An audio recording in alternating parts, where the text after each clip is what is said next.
team? Good morning, good evening, and good afternoon to y'all. I hope you're having a beautiful start to the morning. So we are coming in live with another episode of the podcast as we get set up on this beautiful Wednesday/Thursday morning. I hope you guys are having a stunningly beautiful day and rocking and rolling into a big week. So, podcast coming to you live at the normal time. If you're new to the podcast, we do the podcast at this exact time every Australian Tuesday, North American UK Wednesday. And so if you aren't already, you can subscribe to the podcast on both Apple and Spotify and get the feed on your own time whenever you would like. There's over 330 episodes to date. And so if you would like to back listen to the podcasts, then you can find them all there. All right, guys, we're going to start this episode in 2 minutes. We are live across all the Facebooks. We're going to be bringing in the other channels pretty soon. Hello, Jules. Good morning, darling. Why would I think, Jules, that you're the first one coming in for some tough love? I love that, Jules. I love that you're showing up for yourself, and seeing your smile on the group earlier on this morning was bloody beautiful. So, guys, get down into the comments. Let us know that you're here. We're going to start this episode in just over 1 minute, and then we're clicking into a new day. Who we got in here? So, hello, Lozzie. How are you, mate? Hey, Carls. Hey, Nikki. How are you, girlfriend? I hope you guys are having a beautiful start to the morning. What's going on, Loz? You out doing a jog, mate? Doing a run? Listening to me through your beautiful little ears in the cold? I bet it's freezing back there in Australia, right? How is the coach called Carly? No doubt pretty good with those beautiful UK girls. Hello, Vanessa, you lovely woman. I hope you're good. Hey, Vanessa, I would really love for you to meet up with Nicola, because I reckon you two will get along really, really well. Good morning, Kath. What's going on? I hope you're well, mate. Hope you're having a good start to the day. Guys, we're going to be starting this one in simply 1 minute, and we are kicking this off.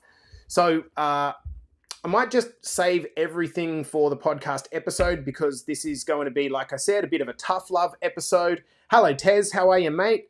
Good running there this morning, brother. I'm still keeping an eye on the cardio group, Tez. So bloody good work, mate. Bloody good work. You continue to set the standard inside of Better Body Academy, mate. I love it.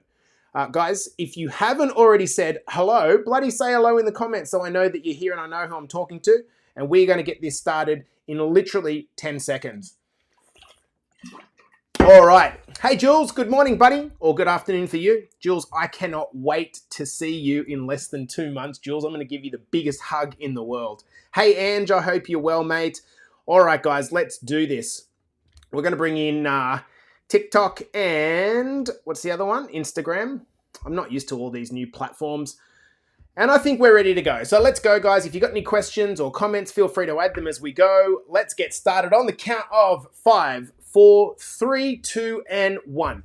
Welcome back to the Better Body Academy podcast. Of course, this is the podcast that you come to when you are sick of the dumb diets and unsustainable workout programs. Now, in today's episode, we're going to be talking about the 20 things that you know but don't want to hear, because the truth is sometimes hard to hear. It's hard to take. When we start a new client in Better Body Academy, we do an intake form. And one of the things that we ask on that intake form is, what style of communication do you like or do you enjoy the most? 50% of people say brutally honest, to the point. The other 50% of people say absolutely brutal honesty a little bit of the time, and also a little bit of encouragement. No one says, don't tell me the truth. In other words, everyone kind of wants the truth. And so this is what this podcast is all about.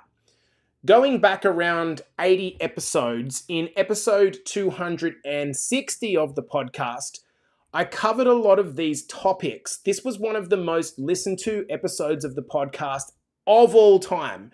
The feedback that I got after that podcast episode was, thank you so much for calling me out.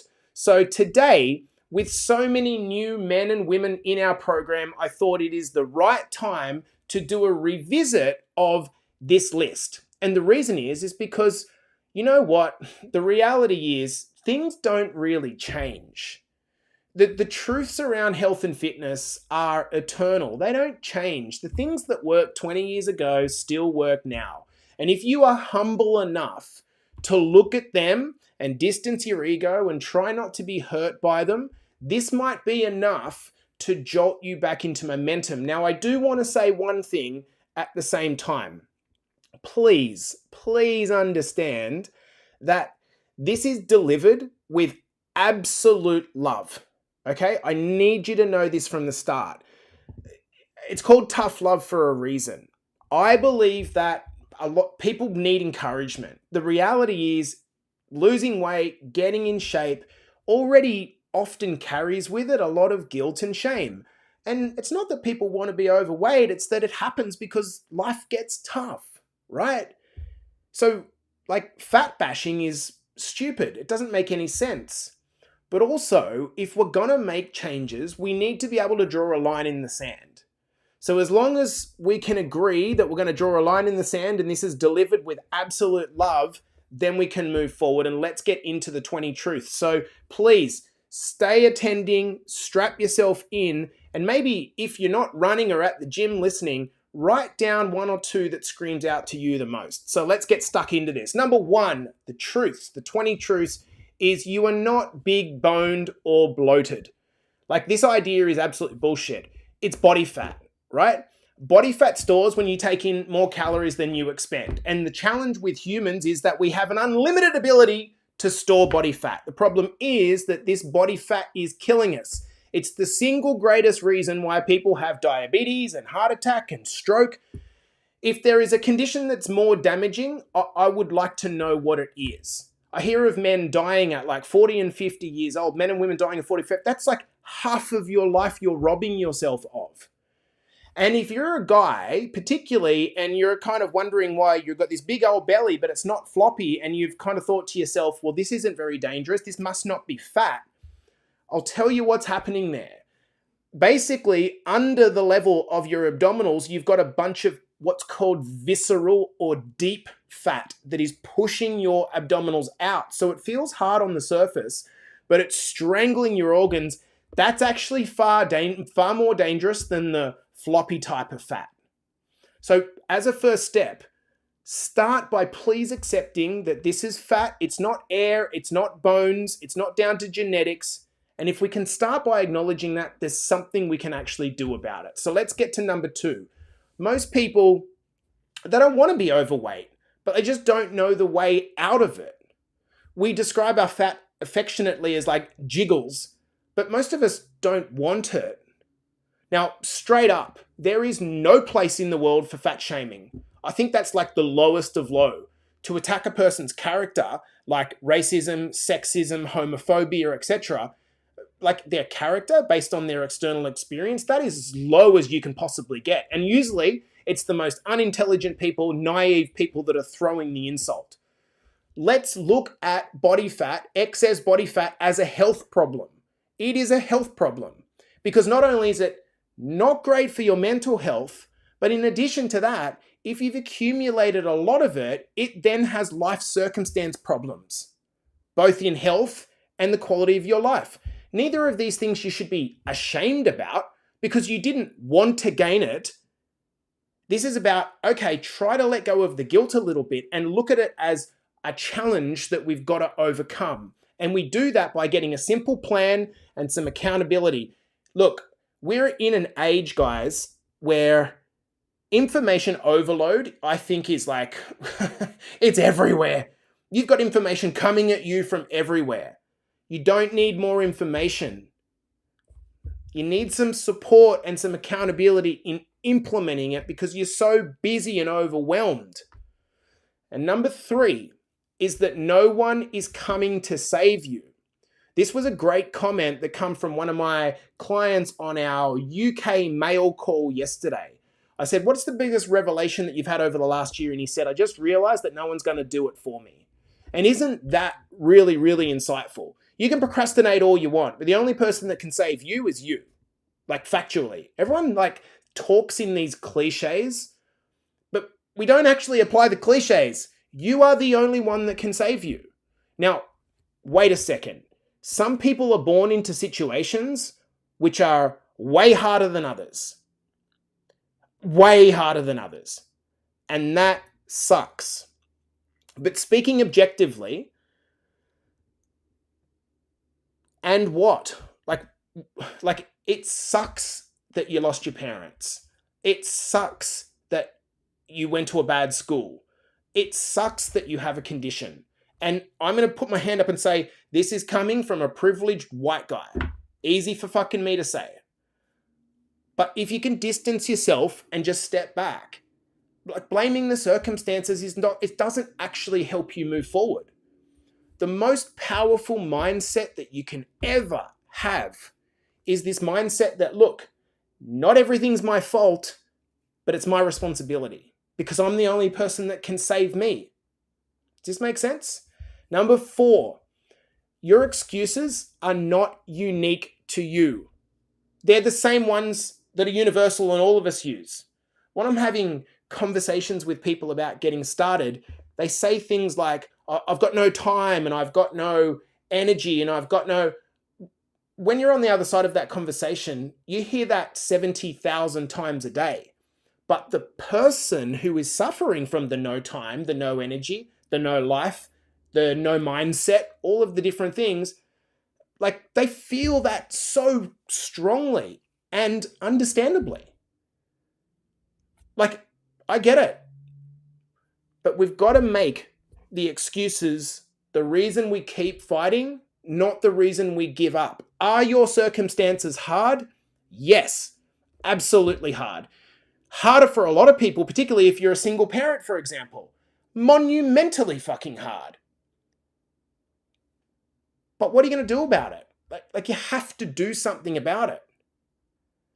And if you can just look and think, you know what? I don't have a lot of time, but where can I fit in 1 hour or 2 hours? I think what a lot of us think is that to get in decent shape and start getting results, we need to commit like hours and hours and hours and hours. Well, actually, you can get in shape and do 0 exercise. 0 exercise. I'm not recommending that, but you can change the way you eat at no extra time expense and get incredible results. You will plateau at a certain point, but that just proves that swapping some crappy nutrition for some better nutrition, hard to do, but doesn't cost you any time. So it's really about like not saying these are my excuses so I can't do these things. It's like, what can I do? Number 5. This is a mindset that I've lived by for a long time. If one person in a single similar situation to you has been able to do it, that's proof you can do it. This has always been my fallback in any circumstance. In my own life, I'm in the position where I'm trying to scale up what we are doing and have much greater impact across the world. But I'm in a grind. Like it's a fucking grind. Every day it feels like I got no time, no energy. It's the same thing. But what keeps me focused is looking at others that are doing what I want to do, that have no time, that are parents, that are older, that are younger. If you can find someone, and this is the 4-minute mile mindset, if you can find someone that's doing what you want to do and use that as inspiration instead of comparison, my God, your life changes. Number 6, the truth is that at this very moment, you just don't want it enough. You're not in enough pain. Most people wait for a tragedy to do something about it. You say you want to lose weight, but the truth is you want that less than you want to work for it. And it's because you're not in enough pain yet. In your mind, it's because the pain's coming, but not for 2 or 10 or 20 years. It's off there in the future. The pain of diabetes seems like 20 years away until your doctor tells you you've got diabetes. The pain of not fitting into your clothes is like way over there until it's your brother's wedding and you try to put the dress or the suit on and it doesn't fit. Then all of a sudden It's fucking painful now. I always think about years of my life like $100 notes. Every day that I'm just wasting and just procrastinating, it's like throwing out $100. You wouldn't do that if it was a $100 cash bill, would you? Well, if you value your time at all, that's actually what you're doing. You're just throwing out $50, $100 bills, wasting them. Starting tomorrow is what you say all the time. Stop starting tomorrow. Start now. Millions of people have already written off 2024. It's the end of July, start of August, and they're thinking to themselves, I'll start fresh in 2025. Like, just think about that for a moment. You're throwing away half the year. Yet if you live to about 80 years old, you're only going to get 4,000 weeks in that time. Are you going to waste like 30 of those weeks waiting until next year to start? I get it. It's fucking scary. The truth is, it is real scary to get started. The hardest bit in your entire journey is sticking up your hand and asking for help. It is the hardest bit. One of my best clients who we checked in with yesterday, his name's Chris Lupton. I'm going to shout him out. He has lost 48 kilos, which is about 120 pounds so far with us in 8 months. Like, think about that for a second. He said on a call yesterday, on a coaching call, he said, the biggest regret that I have is not putting up my hand and asking for help sooner. That's exactly how you're going to feel the moment that you finally get into momentum. How do I know that? Well, I'm not even going to talk about putting my words into my clients' mouths. I'm going to tell you because that's exactly what I felt. I fucked around for 6 years, fucking around, trying to figure it all out, trying to download PDFs for free off the internet, trying to sign up to workshops, like literally fucked around. The moment that I actually got a coach and got serious, invested in myself, what that did was created pain for me. I didn't want to waste the money. I was happy to waste my time, but I didn't want to waste my money. Not realizing at that point in time, I wasn't self-aware enough that time and money are the same fucking things. Does this make sense? If your goal is to get in shape, like, do you want to get in shape? Is it okay to get in shape in 5 years' time? Get in shape now. But it's going to take some sacrifice. That's the reality of it. Number 8, nothing comes without work. You know what? I'm just going to say it like straight up. I hate the way that social media has gone these days. I hate short form video. The reason I hate short form video is because I talk a lot, number 1. But number 2 is that it's like people just condensing a message down into 20 seconds to try to retain attention. And in that message it's easy, it's simple, it's quick, it's fucking not. And I can tell you this because I'm working my dickhole out every single day, and it's fucking hard and it has consequences. And I'm challenged, and sometimes I hate it. But rife is in our culture is this idea that you can just hack your way. Let me say straight up, there's a difference between hacking and cheating your way and being efficient. And let me give you an example of that. Being really inefficient is trying to out-exercise your shitty diet.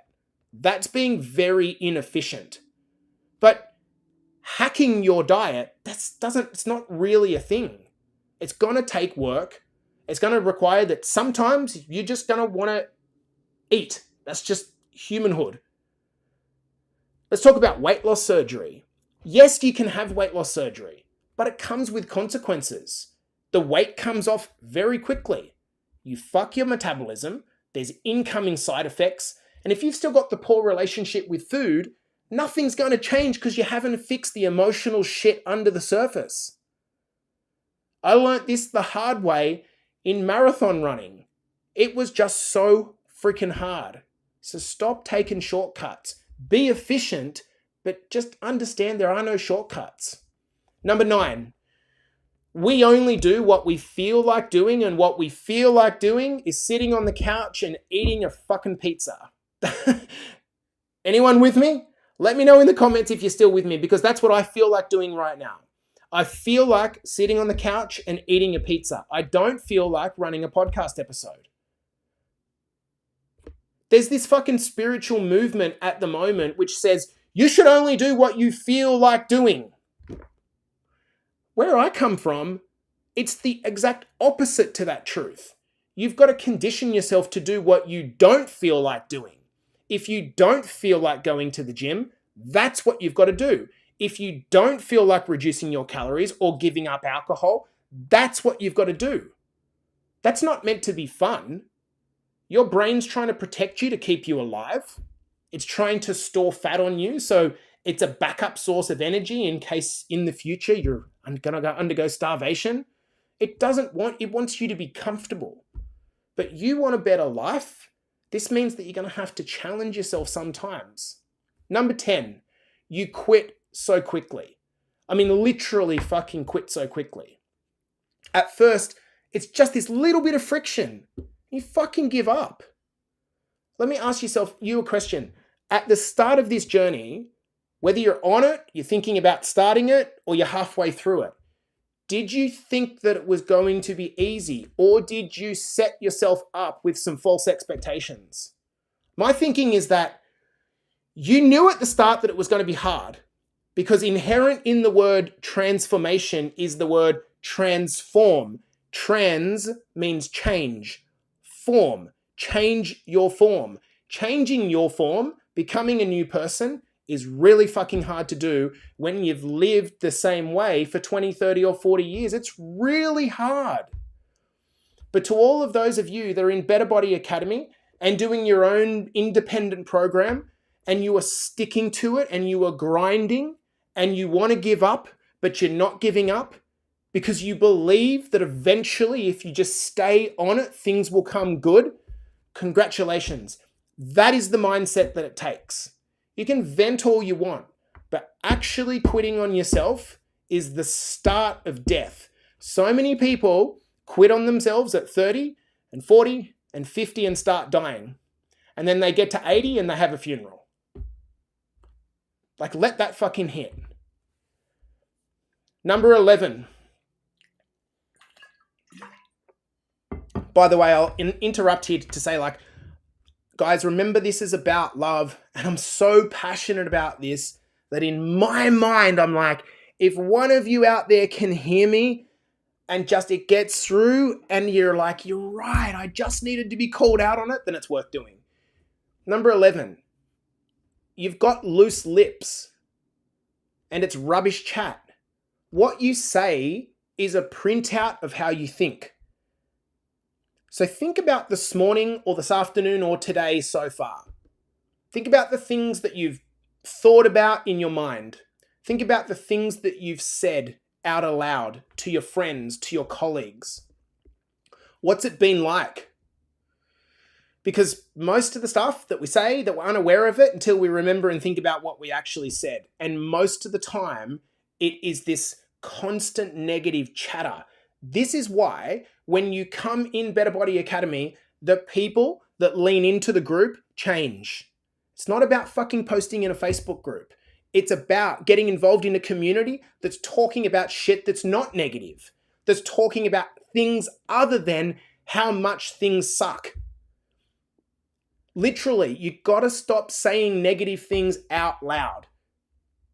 You want some research into the power of this? Here is the research. A person saying something out loud makes it 10 times more powerful than just thinking a thought. Number 2, negativity has a multiple of 4 to 7 times more power than a positive thought, which is why on the news, they start with Negative, big story, headline, because it hooks you in. So based on that, saying things out aloud is going to make it 40 to 70 times more likely to happen. You know this inherently. I know this inherently. What I've recognized in my own life is I say shit constantly without thinking. Fuck, I hate living in Canada. And I do. But how does that benefit anyone? Saying that out aloud does not help to make it different. Make sense? So we've got to literally bunk down and stop the negative chat that's flapping. Number 12, you're continuing to reinforce a story or a label about who you are consistently over and over again. Repeating the pattern, repeating the pattern, repeating the pattern. Let me give you some examples. I'm going through a slow patch at the moment. It's just a slow patch. It's a slow patch. It's a tough patch at the moment. Or I have ADHD and it's a tough patch and I've got depression and it's like, I get it. It's hard. But when you talk about it over and over and over and over and over and over and over and over, which by the way is my massive problem with Alcoholics Anonymous, it's like you got an alcohol problem, so you want to label yourself an alcoholic for the rest of your life so you never actually fucking break free of the one thing that's keeping you stuck. I get the practicalities of the label, but don't you want to get away from that label? If you keep saying, I'm a poor single mum, or I'm a depressed dad, or I get it. It's an experience. But if you keep saying it over and over and over, all you're doing is just beating the identity into you over and over again till your subconscious mind, it just thinks it's just what it is. I can't change it. Does this make sense? I'm a failure. No, you're failing. You failed. No big deal. Okay? You're learning, you failed, you fucked up. Who cares? You are not a failure. You are not failure personified. You're a person that failed. There's a big difference. When you find yourself telling yourself a story, you just got to say, stop. I'm going to stop telling myself this fucked up story. It's stupid. Let's get back to being awesome. Number 13, you're too scared to ask for help. So instead, you hide and pretend you don't care and deny it. I want to congratulate those of you that have put your hand up recently to ask for help. There's a difference between negative blah, blah, blah, blah, chatter. There's a difference between negative flap and actually asking for help. Saying, you know what, I'm not winning here. Literally 80% of the battle is showing up, even if you don't feel like it. It takes 0 skills to show up. But most people only want to show up when it suits them. So think about that. Think about if you've got a partner, you're in a marriage or a relationship, and your partner decides to only show up when he or she's feeling better, feeling good. On the days that they don't feel good, they don't show up, they don't turn up at home. You'd soon enough lose trust with that person. And it's the same thing if you keep not showing up for yourself. You're going to lose trust with yourself eventually till the point that your confidence has been completely eroded. Number 14, you need to be patient. Goes back to this idea of good things don't come quickly. There's absolutely nothing wrong with wanting it all. You can absolutely want the 6-pack, no problems at all. You can not want the belly fat. You can want to be the 200-pound deadlifter, whatever it is that you want. Ambition is a great thing. It's a great thing. But if you quit because you don't lose 20 kilos this week, number one, that's not a great expectation to set in the first place. But why are you wanting to shortcut the process? Isn't the point to the joy of hitting your goals only happens because of the struggle? Would that not make sense? The joy of hitting your goals is only beneficial. If you run a marathon and it was easy, you get to the end and you go, I just ran a marathon. But if you go, holy shit, I put my heart and soul into that and it was so fucking hard, but I got there and I did something that I didn't think I could do. That's where the value is. It's not an overnight thing. Number 15. This is big for a lot of people that are struggling with their weight. You want a short-term result, not a lifestyle change. Let me explain. If you are approaching your weight management with this idea that this is a lifestyle that you're going to do forever, that's going to mean that some days you're going to fuck it up. It's going to mean that you can enjoy a beer or a wine or don't have to do a super restrictive diet, because it's a lifestyle that you're bringing in. And part of that lifestyle is that you're allowed to have some indulgence. That's like part of the lifestyle. But the problem is most people want a shortcut to weight loss. I'm just going to lose all this weight and then I can go back to doing what I'm going to do before, which means you put it all back on again. It's like fucking common sense. People don't have a weight loss problem. People have a weight management problem. Anyone can lose weight. Here's how. Just don't eat for a while. Turn the tap off. That's really fucking simple. You don't need to pay me to tell you that. But if you want to adopt a lifestyle, what's actually happening is you're trying to build in some habits and then you're trying to make those habits stick. That's the hard part. You're overriding something that you've done for a really long period of time. And so you've always got to play the long game. That doesn't mean that it's going to take a long time. It means that you've got to be focused on, hey, I'm going to bring this in. And you know what? If I mess it up along the way, that's okay. That's cool. I'm educating myself. I'm improving and fixing my metabolism. I'm getting my mindset in the right place. We're coming to the end of this list, guys. The way you measure your progress absolutely sucks balls. And this is one that so many of us suffer from. In episode 260, I asked the same question. Let's pretend I was doing a research into the quality of your marriage or your relationship. And let's say in order to assess the results, I asked just one question. How many times did you have sex last week? And you might give me 10 or you might give me nothing, right?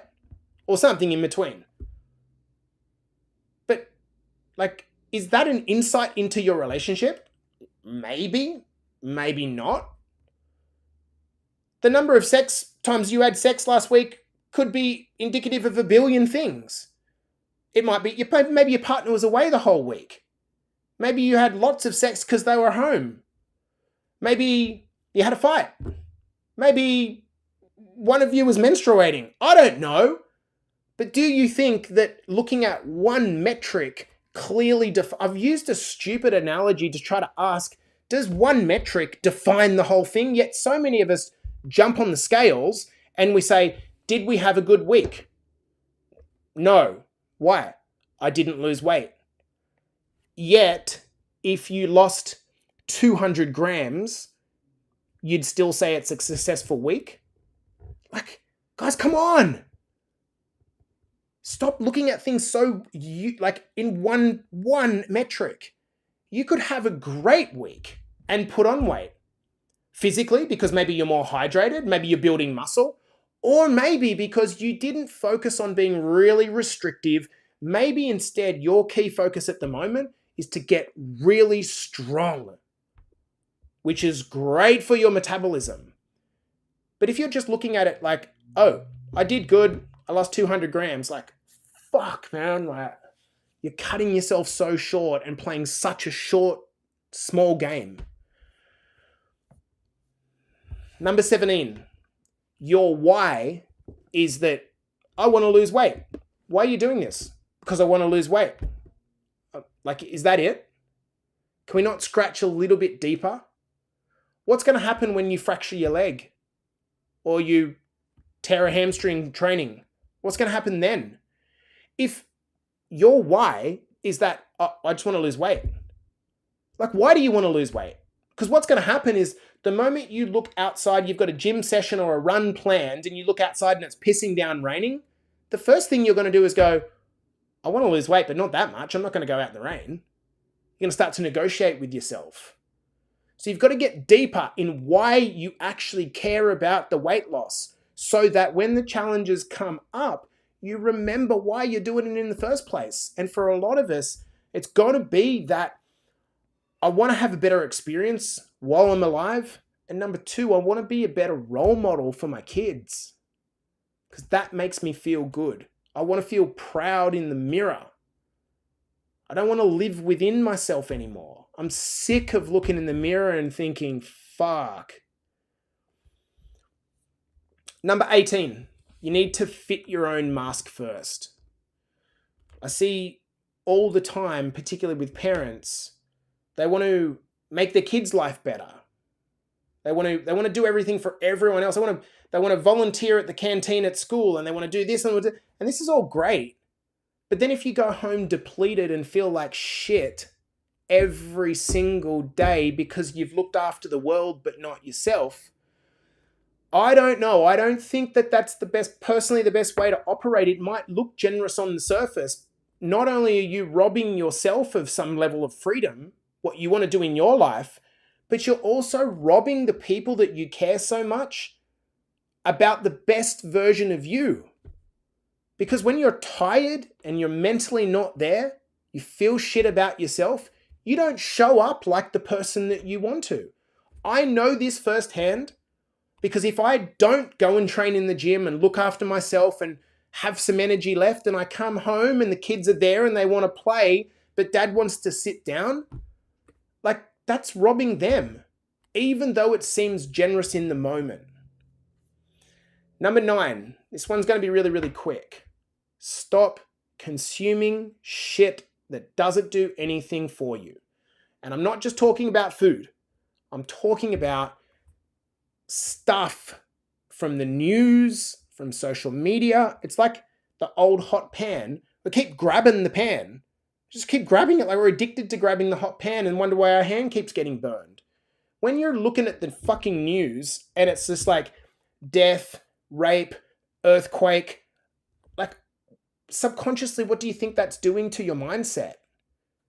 And you might say things like, well, I've got to know about this stuff. Why have you got to know about this stuff? How does someone getting raped on the other side of the world actually help your life? It doesn't. It's terrible, but it doesn't help you. And it doesn't contribute to any greater good, you paying attention to that. So just block it out.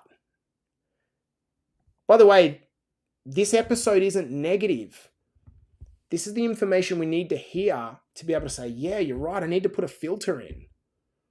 And then finally, like me at a certain point in time, you only value money and not time. And I've left this one till last because this is a topic that's really hard to talk about. Because if you want to join our program, you have to pay money. There's a transaction there for work done, but secondly, because you need leverage over yourself. Here is what I used to do, okay? I used to go around websites and download free PDFs and download meal plans, download cheat sheets and business products, and I would have all this shit on my computer, and then I would sit here by myself trying to study it, and I would just get more overwhelmed. I'd go onto YouTube and just watch more shit and then get more confused. Do any of you guys feel like that? That's like, and then eventually I got to a point where I was overwhelmed and I was like, fucking give up. It doesn't even matter whether it's a coach, but when you invest in yourself, you start to create leverage over yourself because there's a level of pain that comes with it. When you invest in yourself, it is the ultimate mark of respect that you actually give a shit. If you just try to get things for free, you're basically saying, I don't care about it. I want to lose weight, but I don't care about it enough to pay for it. Why would I do that? Really? Like is that the level to which you are invested in your own life and your own health? And I get it. For a lot of us, it's really, really difficult to spend. I'm terrible at spending money on myself. I feel almost like a level of guilt, to be honest, which is why I don't drive around in a really nice car. But I tell you what, when it comes down to my personal development, I absolutely that I spend hundreds of thousands of dollars on it because I know that the only way I'm going to create something new in my life is to try to create some leverage over myself to act, so I finally stop talking and start doing. This is why I haven't been without a coach since 2018, because of this reason. So guys, I'm going to love you and leave you there. This was a rather long podcast, and for the most part, I don't do podcasts this long. But I really hope, like, even if 70% of it was irrelevant to you, I hope there is something in here that you can take out of it, because, like, the truth is hard because we've all got an ego, all of us. We might say that no, I can take it on the chin and no, but we all got an ego. None of us wants to be fucking criticized. But if we can distance that ego and just look and go, yeah, you know what? Like, I'm saying I'm trying, but I'm not actually doing the thing. And if you can be honest with yourself, then holy shit, things change. Like, being honest with yourself is where the breakthrough actually happens. One of the most empowering mindsets, which I said at the start, is this idea that it's not your fault. It's not your fault the circumstances that you were born into. It's not your fault whether your family had money or not, whether you were born with a condition. All of these things are not your fault. And the fucked up bit is that life is not fair. We all know people or ourselves have had things that just put simply not fair. But then, like, it's always going to be the same conclusion. Once we've reconciled that it's not fair, and then what? Like, and then what? Like, sitting there and saying this isn't fair doesn't actually, like, objectively, it doesn't help. So the best thing you can possibly do is put your hand up and say, and take responsibility for it, because that's all I can do. Guys, this has been the Better Body Academy podcast. Hopefully it's taken the right way. Give me some feedback, send me a DM, let me know. I'll see you guys in the next episode. Okay,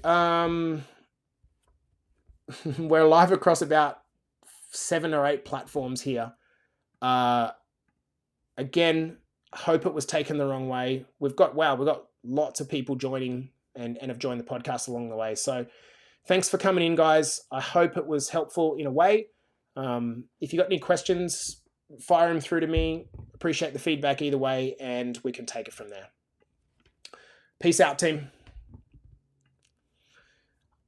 To our friends on